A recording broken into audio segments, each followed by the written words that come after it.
Bonjour et bienvenue sur ma chaîne ici, Crypto Nouvelles pour l'actualité des crypto-monnaies. Alors voilà, aujourd'hui on va voir qu'est-ce qui s'est passé suite à l'annonce de la Fed. Donc il prévoit une augmentation de 0,5% des taux d'intérêt en mars, probable. Donc c'est un peu un coup dur pour le marché, on peut le voir que tout le marché est rouge. Donc même si le Bitcoin a bien tenu durant toute la journée, maintenant on est en baisse de moins 1,48% sur le Bitcoin, moins 0,5% sur l'Ethereum avec de légères baisses partout dans le marché. La dominance du Bitcoin qui grandit de plus en plus aux alentours de 41% en ce moment. Donc c'est quand même quand on compare au reste du marché, le marché du Bitcoin il tient quand même bien, hein, parce que le Nasdaq est en plus grosse baisse, le S&P également. Donc c'est quand même un marché du Bitcoin qui se stabilise bien. D'ailleurs, le Bitcoin reste impassible face à la menace de la hausse des taux. C'est le titre aujourd'hui donc de cet article. Et en réalité, le Bitcoin tient toujours assez bien. Maintenant, en général, c'est des annonces qui prennent un peu de temps à se faire ressentir. Donc voilà, avec un marché qui risque de remonter un peu plus haut. Bon, moi je préfère qu'il l'annonce aujourd'hui et que on ait une surprise positive en mars que l'inverse. Parce que là, on va commencer, on va le pricer petit à petit, alors que le cas inverse, ça aurait créé une plus grosse chute des marchés. Donc voilà, donc bon, l'inflation qui ne baisse toujours pas, le marché de l'emploi qui reste fort, donc tout indique que les taux d'intérêt vont continuer à monter, on verra bien vers où ça va continuer à monter. Je mise donc un 5,25 probablement, donc une autre hausse de 0,50 et peut-être une autre hausse de 0,25 par la suite. Ensuite, on a appris que Gary Gensler, il avait été approché par Binance pour être engagé en tant que conseiller et il avait refusé leur poste. Alors c'est ici donc on voit même qu'avant même qu'il soit donc régulateur pour la SEC, etc. Donc Binance avait tenté de l'engager en 2018 parce qu'ils avaient prévu que si les démocrates passaient au pouvoir, il pourrait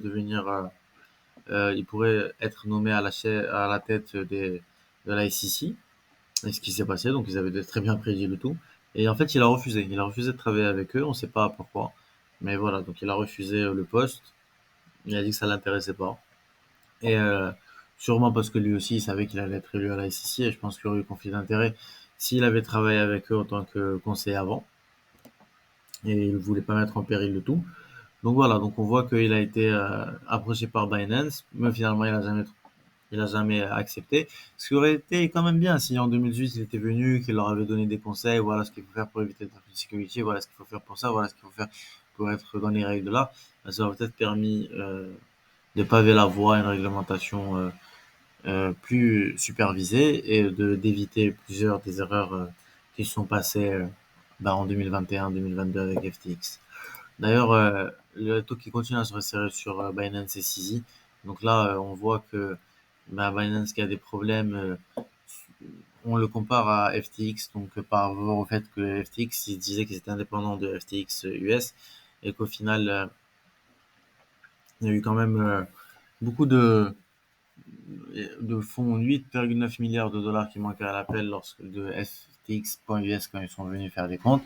Et aujourd'hui, on voit que Binance.us, c'est peut-être pas aussi indépendant qu'on le croit de Binance. Et donc, ils ont montré des conversations qui datent de, d'il y a plusieurs années, en 2019, où on voit que les dirigeants de Binance s'inquiètent d'une régulation des Américains qui dirait que ça aurait un impact nucléaire sur Binance. Et donc là, on a vu qu'il y avait deux firmes qui appartenaient à CZ, qui avaient des liens avec Binance.us. Donc ces sociétés-là, est-ce qu'elles sont liées à CZ, est-ce qu'elles sont aussi liées à Binance? Ben, c'est ça qu'ils vont essayer de prouver. Et si jamais ils arrivent à prouver que ces sociétés-là, elles appartiennent à Binance ou à CZ, et donc ça montrerait qu'il y a un lien directement entre Binance US et Binance, ben, ça donnerait une porte à la SEC pour enquêter sur Binance, vu que dans ce cas-là, ils auraient fait des finances, ils auraient une branche américaine, et donc ça leur donnerait le droit d'aller enquêter donc sur leurs finances et ça pourrait être dangereux pour Binance s'ils ont quelque chose à se reprocher. Ces deux compagnies, c'est Meritpeak et Sigma Chain AG. Et donc, il y a eu des transferts entre Binance US et ces compagnies-là, puis ensuite de ces compagnies-là vers Binance. Donc, tout porte à croire qu'il y a une porte dérobée entre ces différentes compagnies et donc que le lien entre Binance US et Binance n'est pas que technologique. Parce que Binance US, ils disent nous, on n'a aucun lien avec Binance.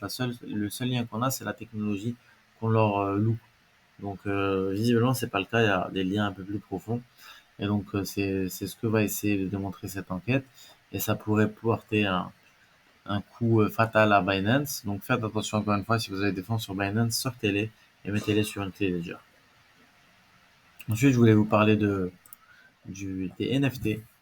Et ici, on a un marché, une prévision de marché à 5 milliards de dollars pour les NFT. Et là, on voit qu'il y a de plus en plus, donc il y a les originals qui sont venus sur Bitcoin. Et là, on a aussi eu Yuga Labs qui est venu sur Bitcoin. Et il prévoit, donc cette année, il prévoit un marché à 5 milliards de dollars seulement sur les NFT de Bitcoin. Et aujourd'hui, on a les 12 Fold qui sont sortis sur Bitcoin et il y a eu les enchères. Donc la moins chère, elle est partie, je pense, pour 2 Bitcoins. Donc 2 Bitcoins, c'est quand même 2,5 Bitcoins, je pense même. Donc un peu plus de à peu près 90 000 dollars par NFT. Donc si c'est quelque chose qui vous intéressait, ben voilà, là aujourd'hui vous connaissez à peu près le prix. Donc moi je suis étonné de voir que c'est parti aussi cher. Mais bon, en fait ça n'a rien d'étonnant quand on voit le prix des autres NFT et puis en plus c'est sur Bitcoin. Mais quand même, les gens ont beaucoup d'argent à mettre dans ces NFT là. Euh, là, elles vont être distribuées dans la semaine. On va pouvoir commencer à voir le trading de ces NFT qui pourrait donc commencer à grandir. Ça pourrait créer des frais sur les bitcoins. Et ça montre l'intérêt d'avoir des layers sur Bitcoin, donc des layers 2. Et c'est pour ça qu'il y a un projet que j'aime beaucoup qui est le Stacks qui sert à ça. Et puis là, aujourd'hui, on a un autre projet qui va lancer des roll-ups sur le Bitcoin. Et ce projet, il veut lancer donc une L1 qui va utiliser des roll-ups sur le Bitcoin pour stocker des données et faire des transactions. Et donc ça pourrait amener encore une autre évolution au Bitcoin. Et donc avec il estime qu'avec l'arrivée des ordinals et des NFT, ben, les roll-ups sur le Bitcoin, ça va permettre de d'alléger la chaîne en permettant aussi des frais réduits, une rapidité plus rapide donc des transactions. Et ce projet il s'appelle Rollkit. Donc si on voit qu'il y a des L2 qui arrivent, des parachains, bah, des sidechains pardon, des L2, des roll-ups qui arrivent sur Bitcoin, bah, ça risque de devenir une chaîne très concurrente qui risque de siphonner de l'argent des différentes chaînes parce que si on peut tout faire sur Bitcoin, bah, je vois pas pourquoi on irait le faire sur une autre chaîne, j'ai envie de dire comme Ethereum ou comme Avalanche ou peu importe, parce que sur Bitcoin, on est en proof of work, donc c'est le système le plus sécuritaire. C'est pas une security. On peut pas être attaqué par la SEC, par peu importe le régulateur. On sait que c'est géré par ces personnes, c'est décentralisé, et en plus, on va pouvoir avoir de la stabilité et de la rapidité de transaction dessus, tout en gardant notre sécurité, ce qui peut devenir très intéressant pour le Bitcoin.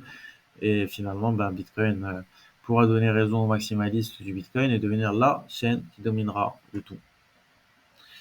Donc voilà, c'est quelque chose à observer de très près. Si ça continue d'augmenter, moi je vois le prochain bull run risque d'être très fortement lié au Bitcoin. Voilà. Donc ça fait un peu le tour des choses que je voulais parler avec vous aujourd'hui. J'espère que vous avez aimé le contenu. N'hésitez pas à liker et commenter la vidéo. Et on se voit demain pour d'autres actualités. Merci et à bientôt.